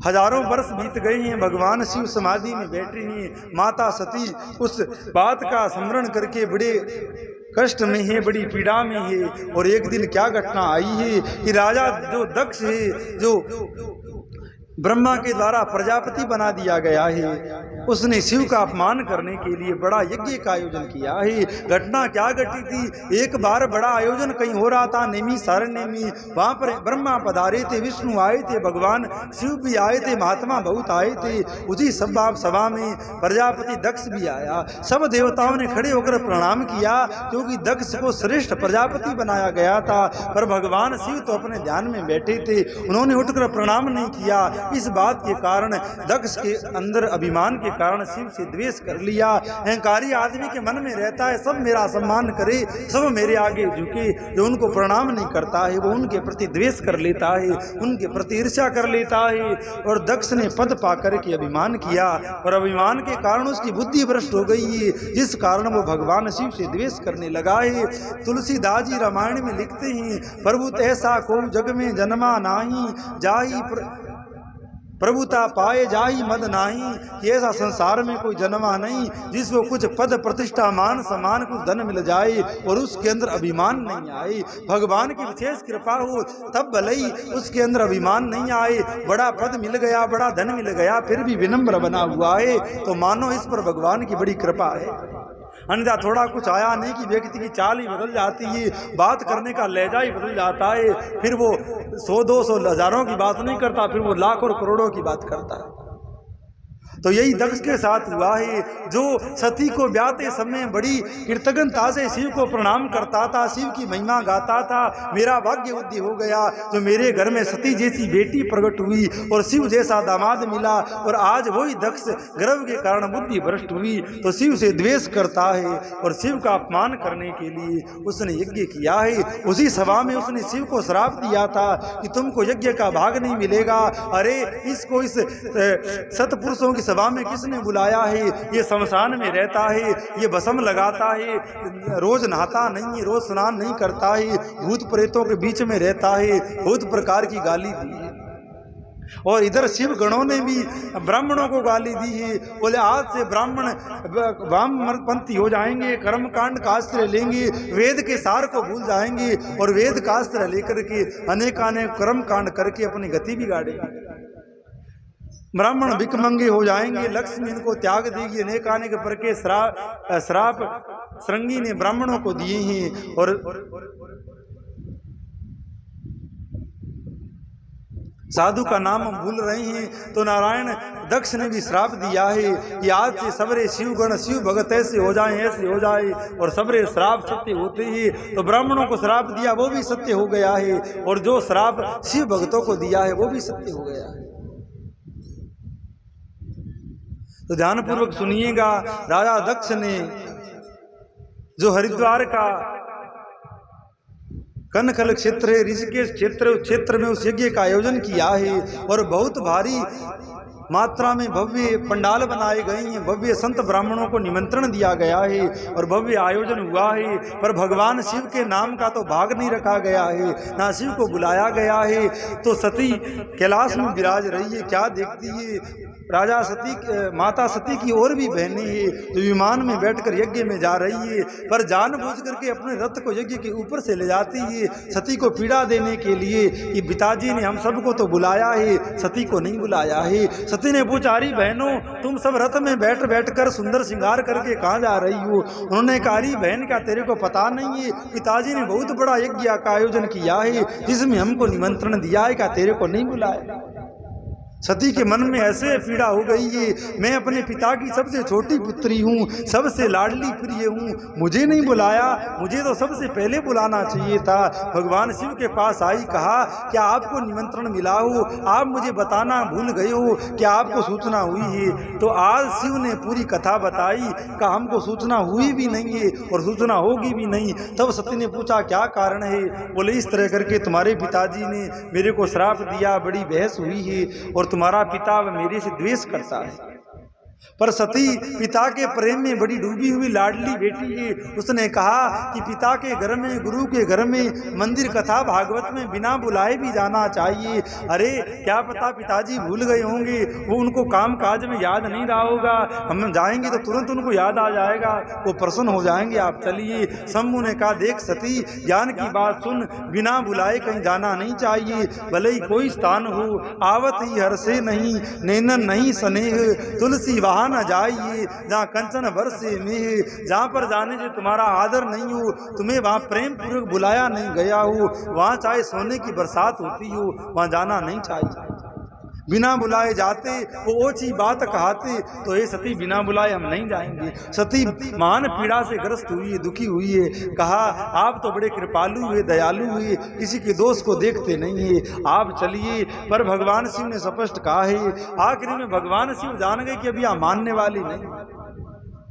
आप पत्नी ज्यादा जिद करे मायके जाने का, ज्यादा कहो नहीं माने तो खुद सामान पैक करके कह दो कि भाई प्रेम से जाओ। तो भगवान शिव ने देखा भी ये मानने वाली नहीं है, भाई की शादी हो, भतीजा की शादी हो तो भेज देना चाहिए। अब भगवान शिव ने देखा यह मानेगी नहीं, तो भगवान शिव ने कहा चलो तुम जा सकती हो, तुम्हें आज्ञा है। और भगवान शिव ने और भी जो नंदी गण है, पार्षद गण है, सबको बुलाकर कहा बड़े ही आदर पूर्वक राजोपचार विधि से माता सती को वहां पर पहुंचा कर के आओ। सुंदर बेल पर हमेशा हमेशा शिव पार्वती यात्रा साथ में करते थे, बेल पर बैठ करके माता सती और शिव साथ में जाते थे। पर आज पहली बार ऐसा दृश्य देखने में आ रहा है कि सती पहली बार अकेली ही बेल पर बैठ करके बार बार शिव की ओर मुड़कर देखती है, क्या पता पीछे आ जाए, क्या पता आ जाए मेरे साथ चले जाए। पर शिव समाधि लगाकर बैठ गए हैं और सबरे पार्षद गण माता सती को लेकर के राजा दक्ष की यज्ञ सभा में पहुंचे हैं। जैसे ही राजा दक्ष ने देखा है, मुंह फोड़ करके खड़ा हो गया है। बहनें भी पास नहीं आई है, मात्र एक मां ने आकर के दक्ष सती को हृदय लगा करके प्रेम से मिली। बहनों ने बड़ी उपवास भरी हंसी में हंसकर देखा है, मन में कर रही है देखो पिताजी ने इसको बुलाया नहीं फिर भी आ गई है। और सती ने जब यज्ञ की ओर देखा तो पता लगा कि यज्ञ में भगवान शिव का भाग नहीं है। सती ने दक्ष को ललकारते हुए बड़ा फटकारा है। और फिर दक्ष ने भी कहा कि मेरी अकल खराब हो गई थी जो ब्रह्मा जी के और नारद के कहने से तुमको शिव को ब्याह दिया, अन्यथा कहाँ तो मेरा ब्राह्मण कुल, उसके कुल का भी पता नहीं, शमशान में रहता है, मैंने तेरे को उसको ब्याह दिया। पर अब तुम भी वहाँ चली जा, रहो तो कोई बात नहीं, जाओ तो कोई बात नहीं, सब यज्ञ होने दो। यज्ञ चलने लगा और सती ने पुनः कहा सब लोग सावधान होकर के सुनो, जो शिव द्रोही होगा, शिव की निंदा करेगा, शिव की निंदा सुनेगा, वो सबका कल्याण होगा, सबका विनाश होगा। और हे दक्ष तू भी ध्यान पूर्वक सुन, ये शरीर तेरे द्वारा मिला है, अब मैं ये शरीर नहीं धारण करूंगी। तेरे मुख से तेरे हृदय में शिव के प्रति द्वेष है। अरे जिस शिव से सब कार्य मंगल होते हैं, जो शिव सब मंगलों का मंगल कारण है, उस शिव को छोड़कर तो यज्ञ करके अपना मंगल चाहता है, तेरा मंगल कभी नहीं होने वाला है। और माता सती ने ध्यान पूर्वक अपने शरीर में योग अग्नि प्रकट करके अपने शरीर को वहां जला लिया है। जैसे ही वहां के रुद्रगणों ने देखा है माता सती तो जल करके राख हो गई है, तुरंत इतना उनको पीड़ा हुई है, अस्त्र शस्त्र लेकर के अपने अंग काट काट करके 20,000 रुद्रगण वहीं मर करके शांत हो गई हैं। बाकी बचे हुए यज्ञ को नष्ट करने लगे हैं। भृंगु ऋषि ने अनेकानेक मंत्र पढ़ करके भूत प्रेत इत्यादि रुद्रगणों को भगा दिया है। सबरे रुद्रगण भागकर शिव के पास आए हैं। जैसे ही शिव को पता लगा है कि सती ने देह त्याग कर दी है, भगवान शिव भी क्रोध में भर गए हैं और अपनी जटा उखाड़ करके धरती पर पटकी है। जाते महान वीरभद्र नाम का रुद्र प्रकट हुआ है और कालिका नाम की चंडी प्रकट हुई है और दोनों ही शिव से आज्ञा लेकर के दक्ष यज्ञ में पहुंचे हैं। दक्ष यज्ञ को नष्ट कर दिया है। अब कथा तो बड़ी विस्तृत है। दक्ष यज्ञ में अनेकानेक देवता थे। तो दिति ऋषि ने कहा था अरे इस यज्ञ में शिव का भाग नहीं है, तो इस यज्ञ में कभी मंगल नहीं होने वाला है, तुम सब यहाँ से चले जाओ, अन्यथा सबका अनिष्ट होगा। पर वो देवता लोग सब भंडारे के लोभी, दक्षिणा के लोभी बैठे रहे और भृंगु बार बार हंस हंस कर अपनी दाढ़ी पर हाथ फेरता था। पुंसा देवता बार बार हंस हंस कर अपने दांत दिखाते थे। रुद्रों ने आकर के भृंगु की दाढ़ी उखाड़ डाली है, पुंसा देवताओं के दांत तोड़ डाले हैं, जो घूर घूर कर देख रहे थे उनकी आंखें फोड़ डाली है। और जो राजा दक्ष मैं कर कर ज्यादा अभिमान में बात करता था, उसका सर काट करके रुद्र ने हवन में डाल दिया। जो हवन, जो कोई भी कार्य परमार्थ का हो और किसी के मन में ऐसी भावना हो हम ये मंगल कार्य करवाकर किसी का नाश करें तो उसका तो नाश बाद में होगा, पहले वो मंगल कार्य तुम्हारा ही मंगल कर देगा। इसलिए मंगल कार्य सबके मंगल के लिए होता है। ये कथा सबके मंगल के लिए हो रही है, सबके आनंद के लिए हो रही है। कोई कथा में आया तो अच्छी बात, कथा में सहयोग किया तो अच्छी बात। ये कथा पूरे गांव के लिए मंगल होगा, पूरे गांव के लिए आनंद होगा, क्योंकि भगवान शिव में पक्षबाजी नहीं, उनके कर्म काम नहीं किए, वो कथा में नहीं आ पाए, नहीं सुन पाए, पर कथा का लाभ सबको मिलेगा, क्योंकि कथा गांव के मध्य हो रही है, गांव के मुख्य मंदिर में हो रही है, तो इसका कृपा प्रसाद सबको प्राप्त होगा। तो आज तक तो नहीं आ पाए, पर कल सूचना करिए, कम से कम भंडारा खाने तो चले जाइए, यज्ञ में पूर्णाहुति देने तो चले जाइए, तो पूरी कथा का लाभ उनको विशेष रूप से प्राप्त होगा। अब भाई क्या करें, या घड़ी हल्ला करने लग गई कि अरे महाराज टाइम हो गया, बंद करो, विश्राम करो, कलिकाल है। सतयुग में तो घड़ी रुक जाती थी, घड़ी भी कथा सुनती सतयुग में, और कलयुग में तो भाग रही है कि या कथा महाराज जल्दी से अपनी वाणी बंद करे और इन लोगों को फिर पुनः कलिकाल ग्रस्त करे और कलिकाल के कामों में फिर डुबाए। तो ने क्या घड़ी की भी सुन लें, क्या कोई राज है, घड़ी कोई राज है और तो कहूँ क्या, या घड़ी सब करवा रही है, या घड़ी आई कथा की तो कथा हो गई, अब घड़ी आई कथा विश्राम की तो विश्राम हो रही। लोग तो हाथ में ही घड़ी बांधे घूमते हैं, पर या घड़ी ने सबके हाथ बांध रखे हैं, सबको बांध लिया है, तो या घड़ी ने हमारे को भी बांध लिया है। क्या कहें, समय से बड़ा क्या हो, समय समय पर होते, समय समय की बात, काऊ समय के दिन बड़े और काऊ समय की रात। राम जन्मे तब दिन था और कृष्ण जन्मे तब रात, तो समय की बात है। आज तो वाणी को विश्राम देती ही, कल अगर भगवान ने चाहा, ठाकुर जी ने चाहा तो कुछ बात कल और सुना देंगे, अन्यथा पूर्णाहुति तो कल होगी। तो सब लोग आकर के, इतने दिन तो बातों से पेट भर रहे थे, कल आकर के भंडारा खा करके अपना पेट भरिए और प्रसाद ग्रहण करके अपने सौभाग्य को प्राप्त करिए।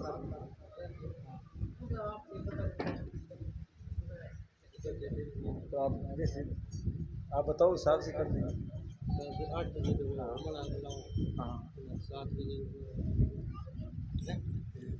तो एक विशेष सूचना आपको और बताएं, कल कथा सुबह प्रातः ही शुरू हो जाएगी।